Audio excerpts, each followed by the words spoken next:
नमस्कार साथियों, आइए सुनते हैं आशापूर्णा देवी जी की लिखी कहानी हथियार। असीमा ने कभी सपने में भी नहीं सोचा था कि रणबीर एक ऐसा प्रस्ताव सामने रखेगा। थोड़ी देर चुप रहने के बाद वह बोली, ऐसा भी हो सकता है?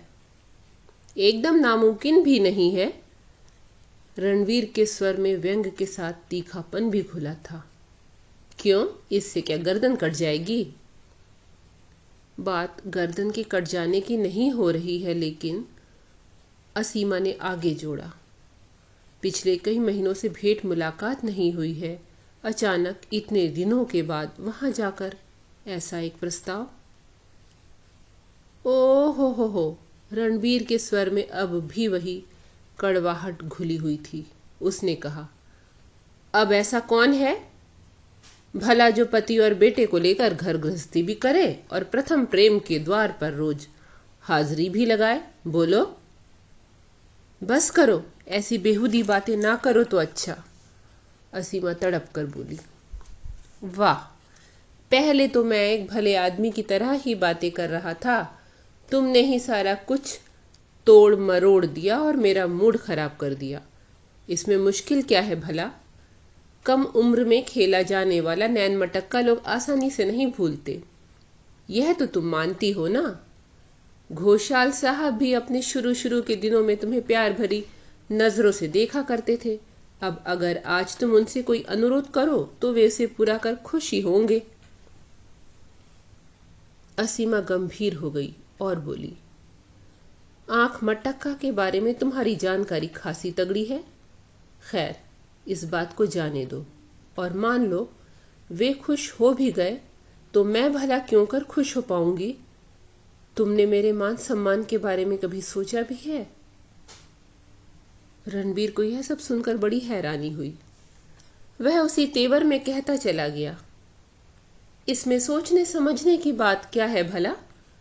उस आदमी के हाथ में, हाँ, क्या कहते हैं उसे, ईश्वर की कृपा से बड़ी ताकत है। वह चाहे तो मेरे लिए एक अच्छी सी नौकरी का जुगाड़ कर सकता है, बस याद दिलाने भर की बात है। अब इसे कहते हुए भी तुम अपने मान सम्मान का रोना लेकर बैठ गई। यह सब मेरी समझ में नहीं आता। तुम्हें कुछ समझाना तो और भी मुश्किल है, कहती हुई असीमा खामख्वाह मेज पर पड़ी चीजों को सहेजने लगी। रणबीर का जबड़ा और भी भिज गया और माथे की त्योरियां चढ़ गई। उसने तीखे स्वर में कहा, जिस मर्द को अपनी बीवी की खुशामद करनी पड़े उस पर लानत है। खुशामद? यह तुम मेरी खुशामद कर रहे हो? कहते कहते असीमा का चेहरा लाल हो उठा।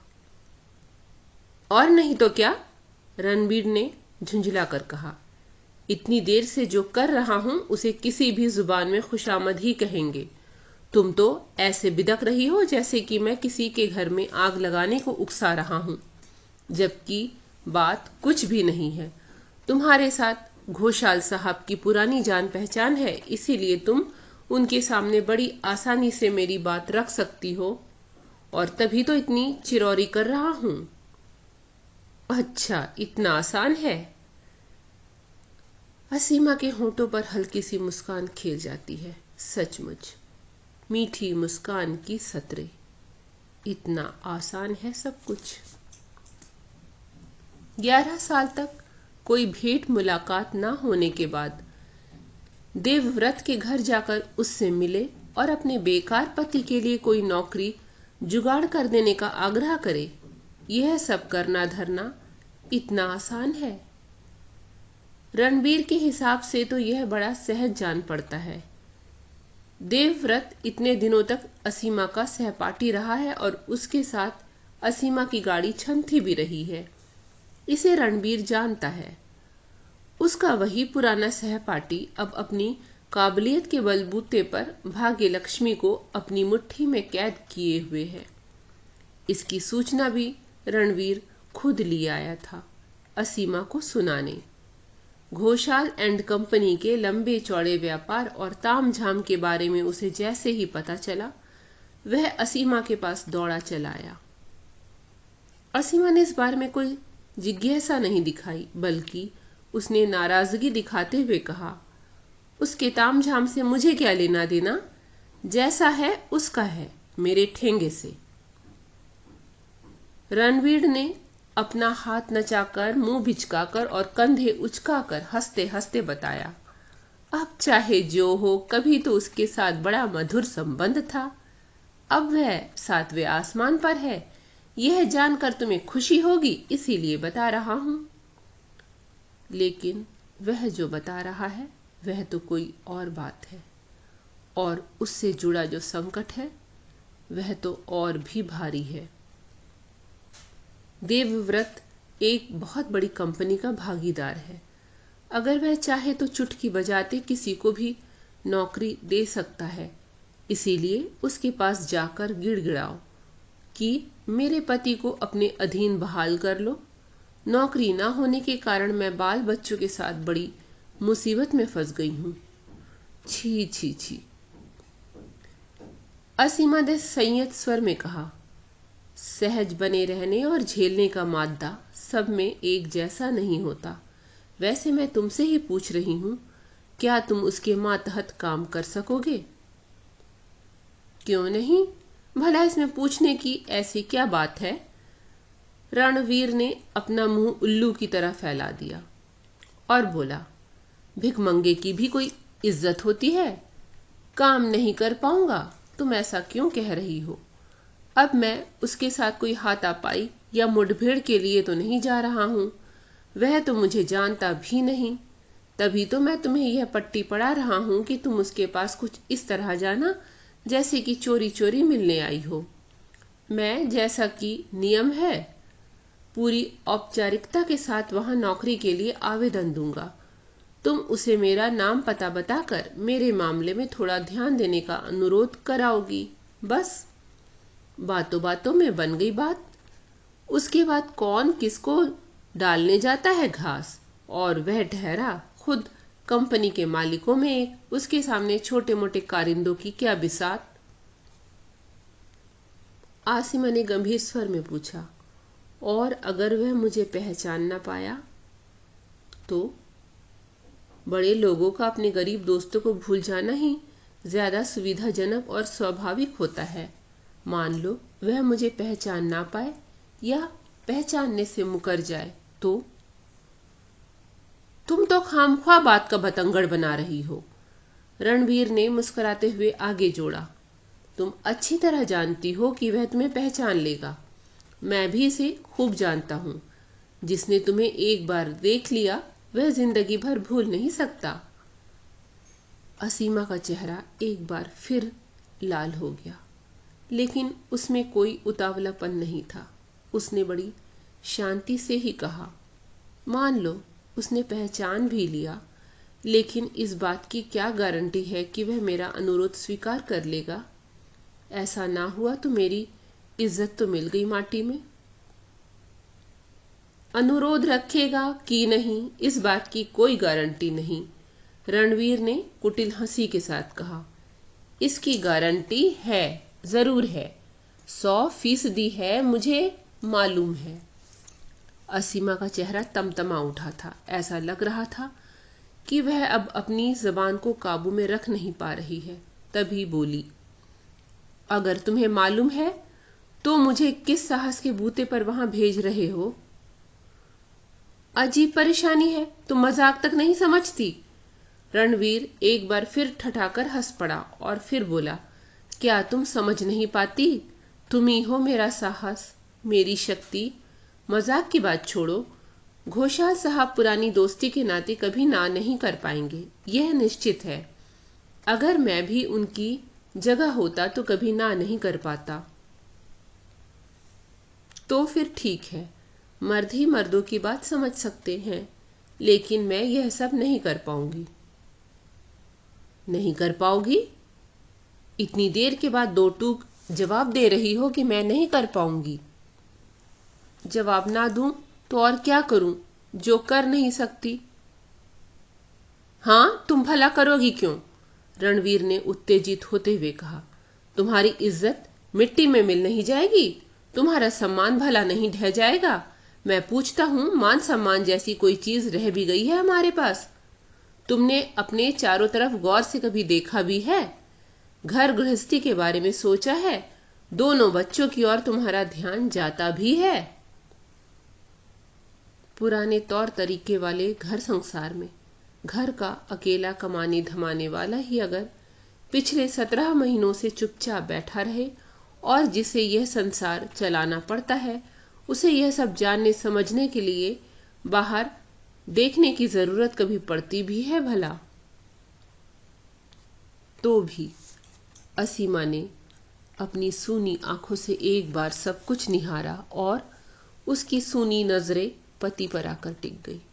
उसने कहा, क्या मैं यह सब नहीं जानती?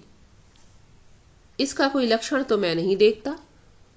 तुम तो अपना झूठा मान सम्मान लेकर ही पड़ी हुई हो। अपने बच्चों के बारे में, उनके सुख संतोष के बारे में कभी सोचा भी है? पता है, पिछले कई दिनों से घर में दूध तक नहीं आया है। कितने दिनों से? रुको भी।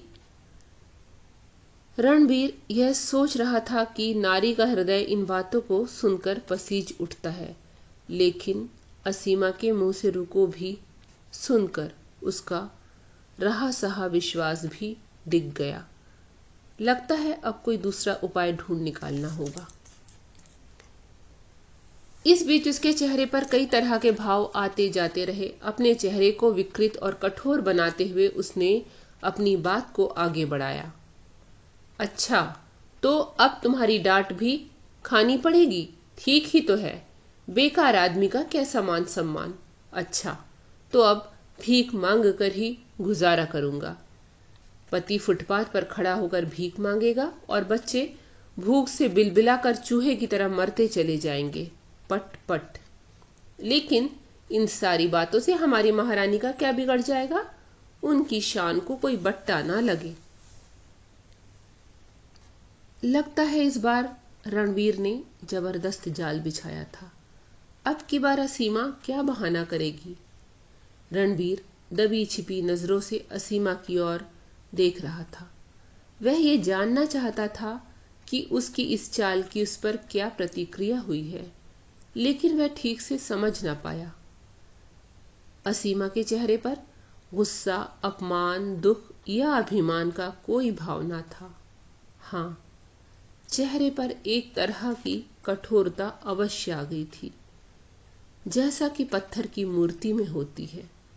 वहां कोई भंगिमा नहीं थी, लाज की लालिमा नहीं थी, किसी तरह की फीकी या उदास तरलता भी नहीं थी। बस एक तरह बेजान कठोरता भर थी। ठीक है, चली जाऊंगी। और इतना कहकर असीमा कमरे से बाहर निकल गई।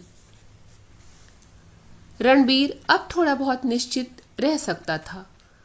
असीमा ने एक बार कह दिया तो वह अपने वादे से कभी पीछे नहीं हटेगी। अगर वह एक बार वहां चली गई तो उसका काम जरूर हो जाएगा।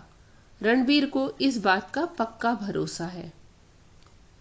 घोषाल साहब के साथ उसकी पुरानी जान पहचान है। इस बात की आड़ में पति की नौकरी के लिए आवेदन करने का प्रस्ताव सुनते ही असीमा की आंखों में जो आग सुलग उठी थी, रणबीर ने उसे भी ताड़ लिया था। उस आग का रूप और रंग कैसा हो सकता है, उसे पहचानने में रणबीर से कोई गलती नहीं हो सकती। वह इतना बुद्धू भी नहीं है। अपनी बदकिस्मती के चलते ही आज रणबीर की यह हालत है, वरना लिखाई पढ़ाई में वह घोषाल से रत्ती भर कम नहीं। घोषाल भी तो एक ग्रेजुएट ही है। बस अपनी अपनी तकदीर है। पद और पैसे वालों की तरफ जलन से देखते रहने और किस्मत को कोसते रहने के सिवा इन काहिलों को कुछ आता भी है? ना तो यह कोई मेहनत मजूरी करेंगे, ना तो इनमें कोई सोच समझ होती है, और ना ही कोई जोड़ जुगाड़। बस ले देकर किस्मत का रोना रोते रहते हैं। लेकिन जो भी हो, असीमा को समय रहते समझा बुझा कर रास्ते पर लाना होगा। इतने दिनों के बाद असीमा एक छोटा सा अनुरोध लेकर घोषाल साहब के पास जाएगी तो वे उसे अवश्य कृतार्थ करेंगे। मर्दों का स्वभाव कैसा होता है, कम से कम रणवीर तो इतना जानता ही है। घर गृहस्थी में रोज रोज पैदा होने वाली मुश्किलें, रसोई घर और भंडार में कुंडली मार कर बैठा अभाव जहां अट्टहास कर रहा होता है, वहीं चारों ओर से नहीं है, कुछ नहीं है कि लगातार सुनाई देने वाली टेर सुनाई पड़ती है। लेकिन एक तरफ रख दिए गए बक्से में तड़क भड़क वाले कपड़े तो अब भी पड़े हैं। जेवर वगैरह तो फिर भी और बड़ी आसानी से हाथ से निकल जाते हैं, लेकिन कपड़े लत्ते उनके मुकाबले कहीं ज्यादा दिनों तक साथ देते हैं। तभी कहीं बाहर जाते हुए मर्यादा की अब भी थोड़ी बहुत रक्षा हो जाती है। इसीलिए असीमा सज धज कर बाहर निकल गई और जब लौटी तो हाथ का वैनिटी बैग बिछावन के ऊपर फेंक कर वहीं पलंग के कोने पर बैठ गई। उसे इस बात का भी ख्याल ना रहा कि पहले अपनी कीमती रेशमी साड़ी को उतार कर ठीक से रख दे। रणबीर खिड़की के पास ही रखी बेंत की एक कुर्सी पर चुपचाप बैठा था। असीमा को बाहर भेजने के बाद से ही वह बेचैनी, उत्कंठा, शर्म और उतावली और मन में ना जाने क्या क्या लिए बैठा था। बाहर जाने की तैयारी के समय असीमा ने जिस तरह की कठोर चुप्पी ओढ़ ली थी, उससे रणवीर अपने तय इतना भी साहस नहीं जुटा पाया था कि वह आगे बढ़कर उसका हौसला बनाए रखे। असीमा के चले जाने के बाद वह अपने आप को समझा रहा था और अपनी सुरक्षा के लिए सारे तर्क जुटा रहा था। रणवीर कभी ऐसा तो ना था। क्या उसे अपने आत्मसम्मान की सुध नहीं थी? लेकिन वह करे भी तो क्या, अभाव के चलते स्वभाव नष्ट हो जाता है।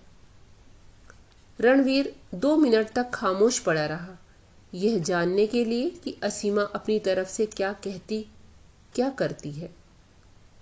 उफ, एक अजीब सा सन्नाटा था।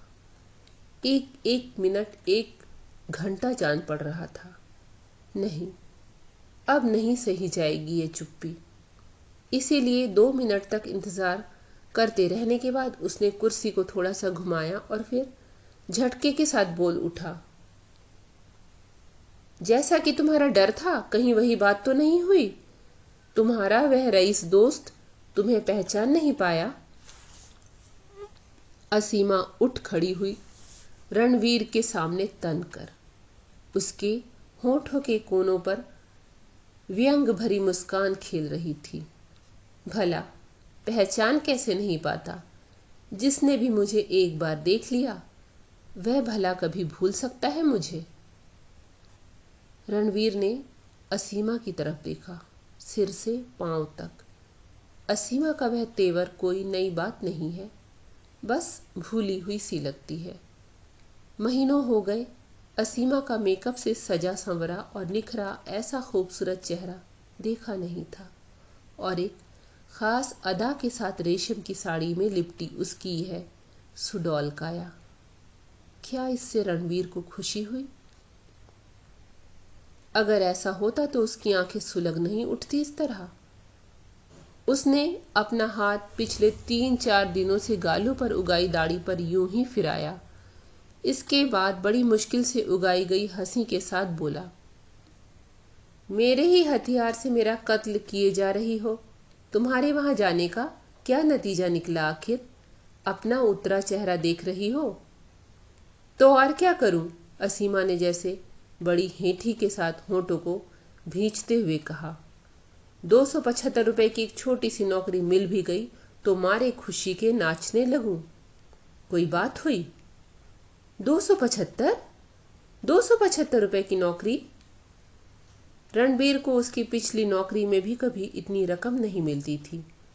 उसने बड़ी मुश्किल से होठों पर आती हंसी को कुचलते हुए पूछा, बात क्या है? सच कहा तुमने? तुम मजाक तो नहीं कर रही हो? मुझे क्या पड़ी है कि मैं तुमसे मजाक करती रहूं? रणवीर के चेहरे पर एक तरह की निराशा और कातर आंखों में विचित्र लालसा सी जाग उठी थी। नौकरी मिल गई? इससे बड़ी खुशी की बात और क्या है भला। वैसे रुपए का आंकड़ा अवश्य ही उतावली पैदा कर देने वाला था, और जैसा बताया गया था ठीक वैसा ही हुआ। सचमुच असीमा की अब भी कोई ना कोई कीमत तो है। सिर्फ आंखों में ही नहीं, उसके सारे शरीर में एक नामालूम आँच है। रणवीर को जैसे इस बात की उम्मीद हो चली थी कि उसका काम नहीं होने वाला, और अगर बात बनी ना होती तो उसे कहीं ज्यादा खुशी होती। ज्यादा से ज्यादा यही होता कि कुछ और महीने तक घर में दूध नहीं आता। बच्चों की देह पर उभर आने वाली ऊबड़ खाबड़ हड्डियां कुछ और नुकीली हो जाती। यही होता ना। हाँ हाँ, बहुत कुछ हो जाता, अप्रिय और अनिष्टकर। लेकिन रणबीर अपनी ही आंखों में इतना गिर तो न जाता। असीमा को जबरदस्ती बाहर भेज देने के पीछे जो ताकत काम कर रही थी, वह किसी नौकरी पाने की आशा से नहीं, बल्कि नौकरी पाने और ना कर पाने की इच्छा से। लेकिन बात जो भी हो बताना तो चाहिए। घात लगाकर जानना पड़ेगा, इसके लिए उसे क्या कुछ कहना करना पड़ेगा। कौन सी जुगत भिड़ानी पड़ेगी। इसी बीच अपने को तसल्ली देने का कोई बहाना मिल जाएगा। तो फिर जाते ही भेंट हो गई थी उससे, रणबीर ने पूछा। मिलता नहीं तो मैं इतनी जल्दी लौट कैसे आती। मैंने तो सोचा था कि वह ठहरा तुम्हारा पुराना दोस्त तुम्हें जल्दी छोड़ेगा नहीं। रणबीर के धीरे धीरे स्याह होते मुंह की ओर आंखें फाड़कर देखते हुए असीमा ने अपनी खनकती आवाज में कहा, तुम्हारा सोचना कुछ गलत नहीं था। खाली और बीमार दिमाग शैतान का कारखाना होता है, इस बात को तो बच्चे भी जानते हैं। रणबीर अचानक कुर्सी से उठ खड़ा हुआ और उसे धमकाते हुए बोला, बातों बातों में ही मत बहलाओ, वहां क्या हुआ ठीक से बताओ। लेकिन असीमा ना तो इस धमकी से तनिक भी विचलित हुई और ना ही उसके पांव कांपे। उसने बड़ी स्थिरता से आहिस्ता आहिस्ता बताना शुरू किया, बड़े आराम से। इसमें बताने को ऐसा है भी क्या। वहां गई, सब कुछ बताया और बात बन गई। नियुक्ति पत्र मिला और मैं कृतार्थ हो गई। कल से ही जाना पड़ेगा। इतनी जल्दी नियुक्ति पत्र मिल गया, कल से ही जाना पड़ेगा। मानो रणवीर इतनी देर तक किसी तपती और पिघलती राह से गुजरता हुआ उसे पीछे छोड़ आया था। बोला, काम क्या है, इस बारे में तो मैं कुछ जान ही नहीं पाया। यह भी नहीं सोच पाया कि काम मेरे लायक है भी या नहीं। एक बारगी में ही नियुक्ति पत्र मिल गया। अगर मैं कल ना जाऊं तो। असीमा की हंसी अचानक उसके कानों में पड़ी। यह कोई साधारण हंसी नहीं थी। ऐसी हंसी शायद कभी इस घर में नहीं गूंजी थी। यह हंसी दीवार से टकराकर छत तक फैल गई थी, किसी झरने की कलकल की तरह, किसी घंटे की ध्वनि की तरह। भला तुम्हारे जाने की क्या जरूरत है, मैं अकेली ही चली जाया करूंगी। दफ्तर तो पास ही है, धर्मतल्ला में ही है। वहां तक जाने में मैं कोई रास्ता नहीं भूल जाऊंगी। अच्छा, तो यह नौकरी तुम्हें मिली है, मुझे नहीं। रणबीर जैसे चीखना चाहता था पर थम गया। और क्या, मुझे यह अच्छी तरह मालूम था कि तुम इसके लिए मरते दम तक राजी नहीं होगे, है ना। और तभी मैंने तुम्हारा नाम लिए बगैर अपने बारे में ही बात की थी। मैंने कहा कि दूसरे के पैसे पर रोटियां तोड़ते तोड़ते उकता सी गई हूं। छोटी मोटी कोई नौकरी मिल जाए तो करना चाहूंगी। उसने कहा, क्यों नहीं, अभी ले लो और मुझ पर कृपा करो। सुनने वालों के मुंह पर और भी स्याही फिर गई। जान पड़ा कि वह जलकर काली ही हो गई है। असीमा ने ऐसा करने में अपनी तरफ से कुछ उठा न रखा।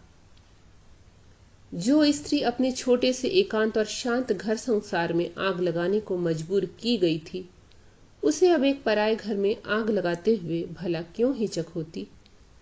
ऐसी भावुकता से उसने अपने आप को मुक्त कर लिया था। ये थी कहानी हथियार। अगर प्रस्तुति पसंद आई हो तो लाइक कर दीजिएगा। चैनल पर नए हो तो सब्सक्राइब कर लीजिएगा। धन्यवाद।